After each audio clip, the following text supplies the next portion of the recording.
Good day, fellow hunters. This is Jared O'Lantern coming at you with a prop build video today. I'll actually be using an already existing prop to create another prop, so I can't take credit for the main focus of this prop, but I will be making it into something different. I found myself at Home Depot this morning, which can mean only one thing, is that for me anyway, the beginning of the true haunting season is upon us. Tomorrow is June 1st, and so yeah, I'm really excited about getting a project started. This would be my first prop build of 2016, so I'm looking forward to it. What you're looking at here is a hanging Scarecrow prop that I got from Trendy Halloween. Yes, my favorite store. And it was, just a cheap hanging prop. I'm not a huge fan of hanging props, but if you can, create it into something a little more interesting, I'm all for it. And I saw some potential in this guy. He's rather tall, but much like any hanging prop, it's nothing more than just a chest piece, a head, the hands, and then the rest of it is just basically cloth. So I didn't want to pay too much for him, so I had a coupon, and with shipping he ended up being maybe like $22, I think. I didn't think that he was interesting enough to do a whole review on my channel, but if you go to Trendy Halloween's website, I have the lone review there, so you can check out my review there. Anyway, I'm going to be turning this hanging prop into a full-size standing prop.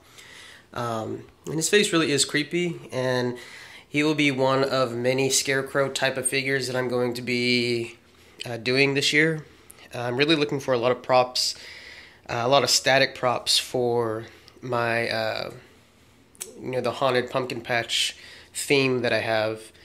There's not a whole lot, like I said in previous videos, there's not a whole lot available for sale, so I might have to be making a lot of them, which is fine too, so they'll be different and unique.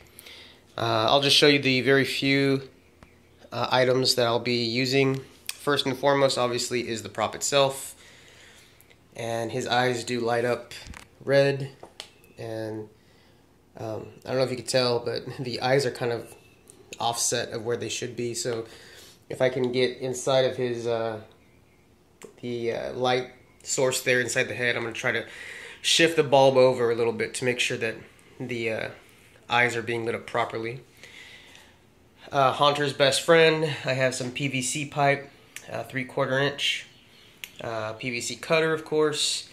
I have some heavy duty cable ties, and then these are those blacklight responsive cardboard pieces that are supposed to look like wood, that you cover like windows and stuff to kind of creep out windows and stuff. And I used it inside my haunts for the last couple years, and the response from it wasn't too amazing, so I thought I would give it put it to better use this year. What I'm going to do is, this is going to be the stake, the wood that the Scarecrow is going to be put on, and I'm going to fit it over the PVC pipe to give it more of a wood type of a look, as opposed to using real wood, which would have just made for a very heavy prop. So this will be more lightweight and more just easier to make. So those are the few items that I'll be using. Oh, of course I have some PVC joints as well. I don't have those here right now, but so there it is. So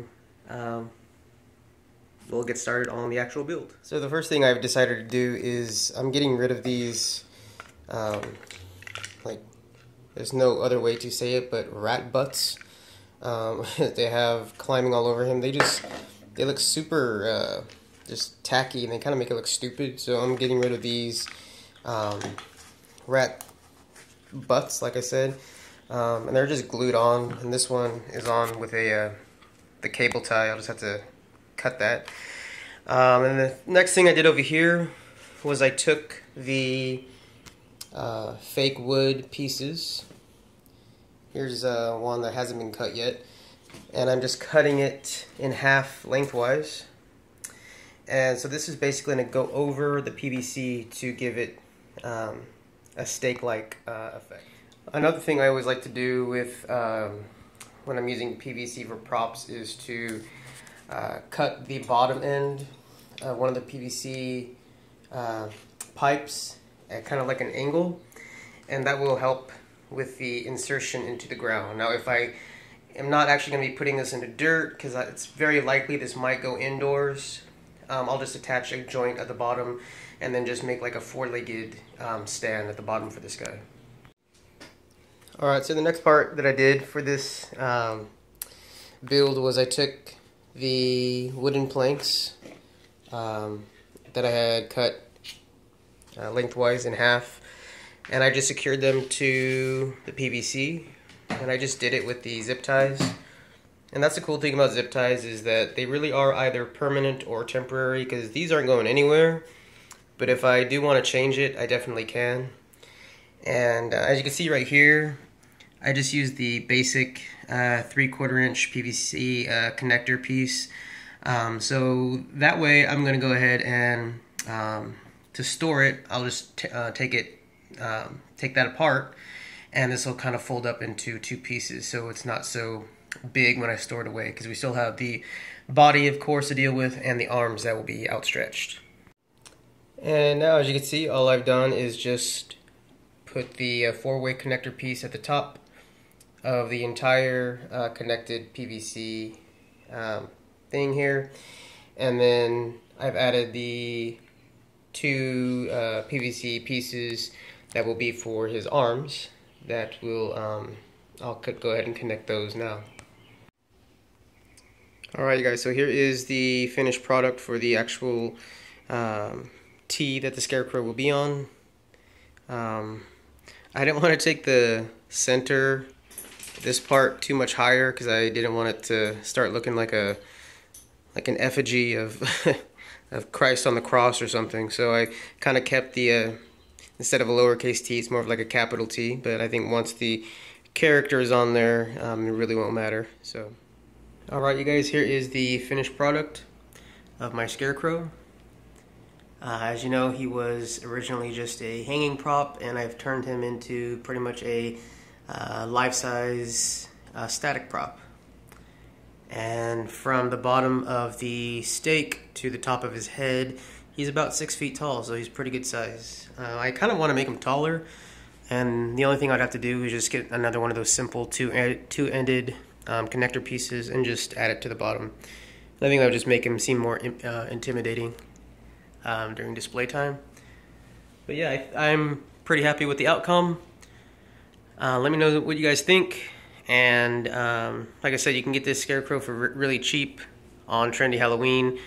But really, you could do a life-size static prop with any hanging prop. So, you know, hanging props, they are, you know, not the most creative. So any chance you get to make one a little more different, you know, I'll go ahead and do that. And that's what I did with this guy. So this is first of many Scarecrow props that I hope to make this this summer, and hopefully they get better from here. But I am happy with it. So thank you guys so much for watching this with me, or I should say watch this while I build it. And if you guys like what you're seeing, please like, comment, and subscribe. And as always, happy haunting.